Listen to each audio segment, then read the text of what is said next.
Agriculture is the main economic activity in Uganda and the foundation on which the economy is built. At least 80% of Uganda's population depends on agriculture and agriculture-related activities to earn an income.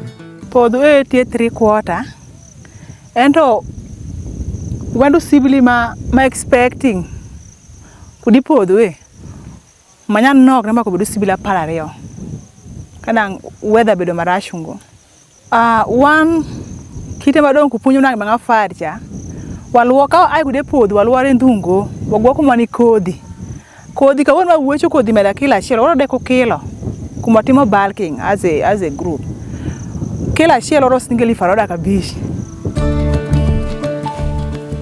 The Danish government, through Danida, has been supporting the recovery of agriculture for smallholder farmers in northern Uganda. Its goal is to bridge the poverty disparity gap mainly brought about by a 20-year civil war in the north of the country, which led to skewed economic growth, leaving large sections of the population in the north in poverty compared to the rest of the country. It's about poverty alleviation. Northern Uganda has been over the years quite isolated from the rest of the country. Of course, there was the war in northern Uganda. There was a long period of IDP camps where farmers communities were not able to work the land. Uganda is Africa's largest refugee hosting country with more than 1.3 million refugees, including 1 million from South Sudan. Most of the refugees who have fled the civil war in South Sudan have settled in northern Uganda. Danish support contributes to equitable economic development and peaceful coexistence for refugees and refugee hosting communities. It takes into account the humanitarian development nexus, which responds to humanitarian crises through long-term development initiatives. Danida supports Uganda's favourable refugee policy, which allows them to carry out farming activities to supplement humanitarian aid.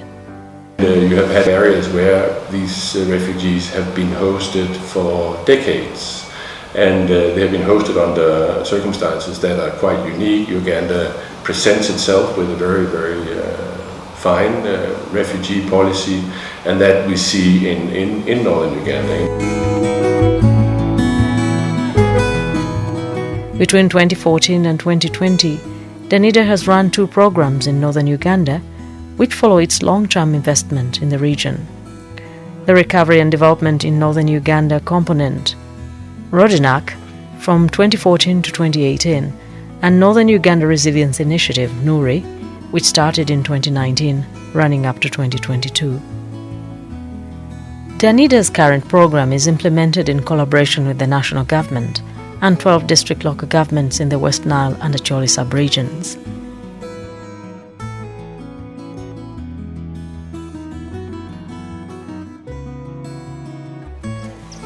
The 5-year program builds on the achievements of Danida's previous support in order to improve the livelihoods of farming households, including refugees and host communities, by training farmers on climate-smart agriculture, post-harvest handling and marketing, constructing community access roads and other relevant infrastructure that improve access to markets, improving management of water resources, and training communities in financial literacy and sexual reproductive health rights.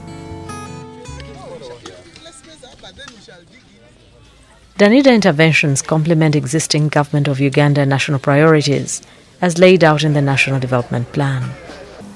We work with the relevant line ministries at the national level to make sure that they give the project guidance where necessary, guidance on matters of policy, guidance on, the sector norms and guidelines. So these are not correct, we should not have much. You have to cut. Training on climate-smart agriculture is a major response to climatic change due to global warming. Training in resilience prepares farmers to make agricultural production sustainable, even under unpredictable weather conditions. We work with our teams and with communities to see how, at the household level, using only resources that are locally available, like grass and dried leaves and manure and charcoal dust and many other things, how we can use locally available resources to build soil, to create better water retention. And so whether it's at the household level, the farm level, the landscape level, the watershed level, they're the same principles.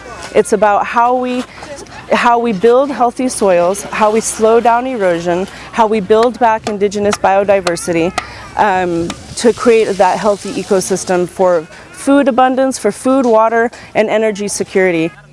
NURI staff go on to train farmers on climate-smart agriculture through farm demonstration sites, which become learning centers for trying out ecological farming practices and new farm technologies. We use demonstration as the learning site where we saw the various climate smart agricultural practices. What we are exhibiting today, it is soil and water conservation. Training is done with groups of farmers ranging from 25 to 30.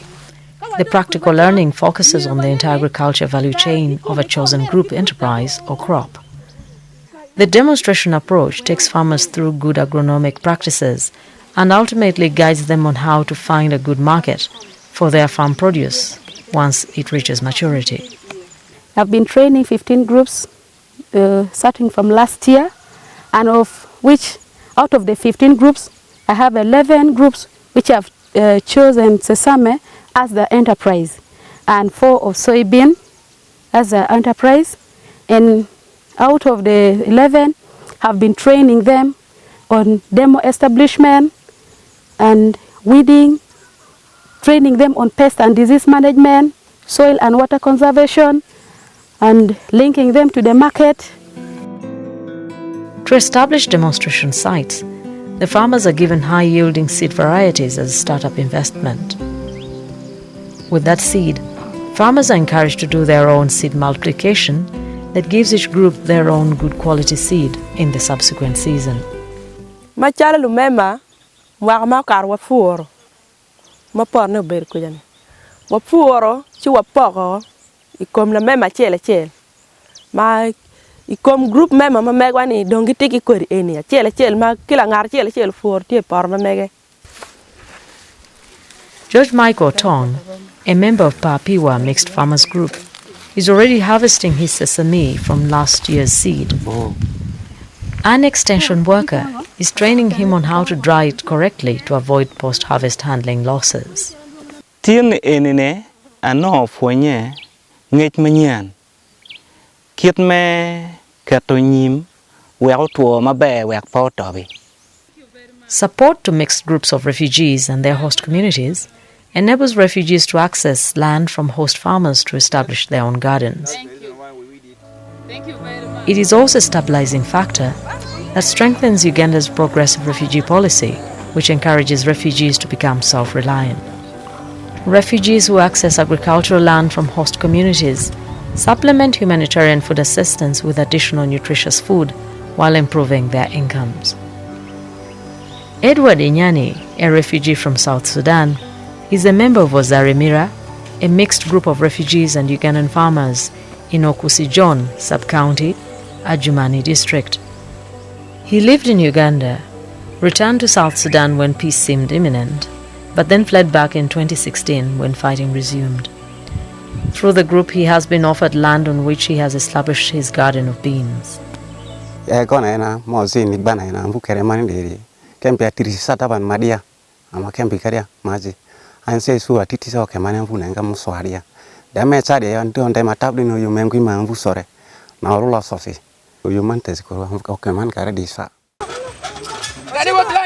Supply of oxen and ox plows has increased the size of acreage that farmers can bring under cultivation. On average, the yields for the strategic crops have increased by 40%. 44-year-old Moses Komakech, a farmer in Kumbu village, Nebi sub-county in Nebi district, is a member of Kudiulu Farmers and Savings Group. He is also in charge of the oxen given to the group by AFAD, Danida's implementing partner in the area. With the use of improved planting materials, he has seen increased yields from his cassava garden. He is building a semi-permanent house using proceeds from cassava to fulfill his ambition of moving out of a mud hut.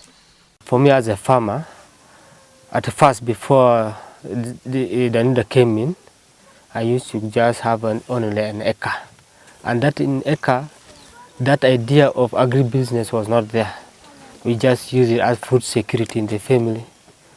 Nothing was much to help us to grow. But however, when the Danida came in, I managed from the support of the animal traction, I made 3 acres. Out of that money, I raised a wall for the house because I was staying in a thatched house. Financial literacy is therefore one of Danida's approaches to developing a savings culture among the communities in which agriculture interventions are happening. Alfred Enog is a member of Parapira Anyim Village Savings and Loan Association in Konde Village, Erusi Sub-County, Nebe District. He has been saving 10,000 Uganda shillings per week from his farming activities since he joined the group in 2018. Part of his savings and loans from the association have helped him start constructing a house for his family. Ori fareo koda parabora ma joining. Nwangu sende maromu. Atemos ginde saving opweka bolo slingi fa para. Abolo selengi maromu ilfudaka bosel kuye ko menyol chaga mako slingi maromu ilfudaka bongwen. Ko nyodu pare ya.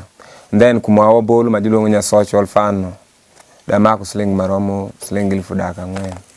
Itu nyanwangu slingi maromu miliona shell ko daka degi kumeni eche ioruma eja.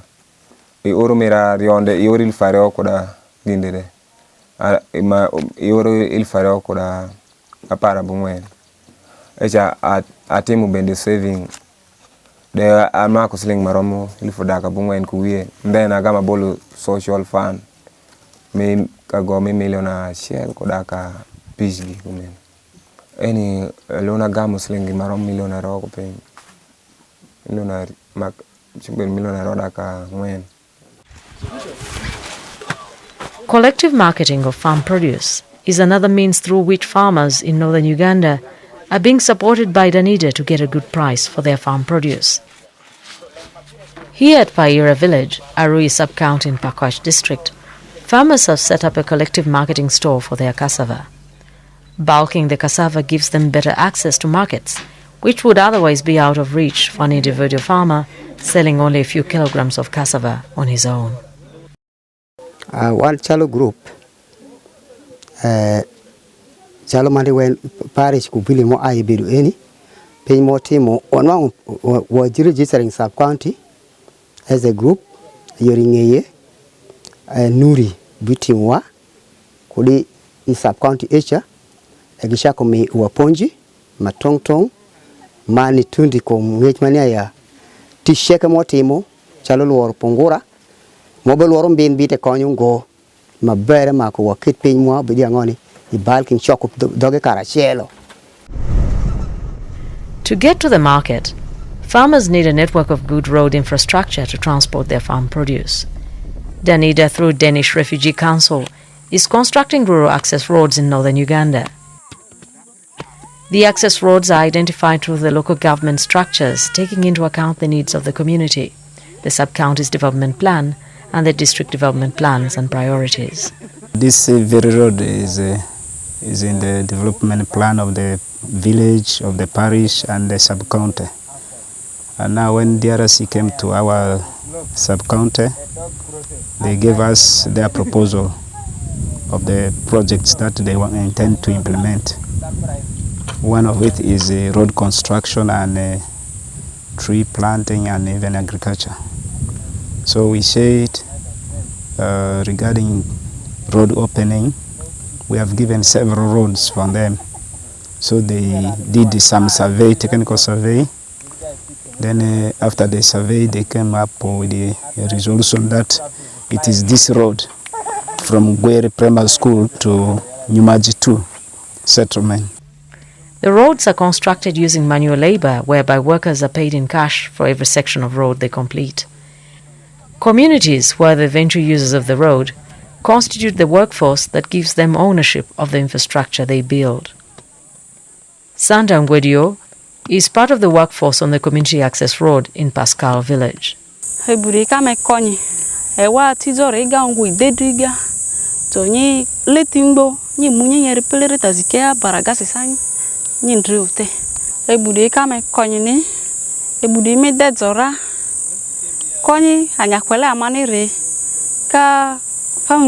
Family marine konyi let school fees driga lonya driga. Denmark's support has led to increased agricultural productivity, as well as better livelihoods for households and improved incomes for small-scale farmers in northern Uganda. The real value of the production assets within the region has increased by 40%. The success of previous support is expected to be replicated in the ongoing program. Our target was to increase agricultural household income by 15%, but by the end of 2017, the household income was exceeded by 45%. That is in nominal terms. But in real terms, it was 28% when you factor in inflation. Most of the villages are now connected to the major trading centers, the major town councils, the major central government roads. So transportation of goods from the villages and to the villages is now okay. And because of that, even the general price level for produce in the villages has gone up.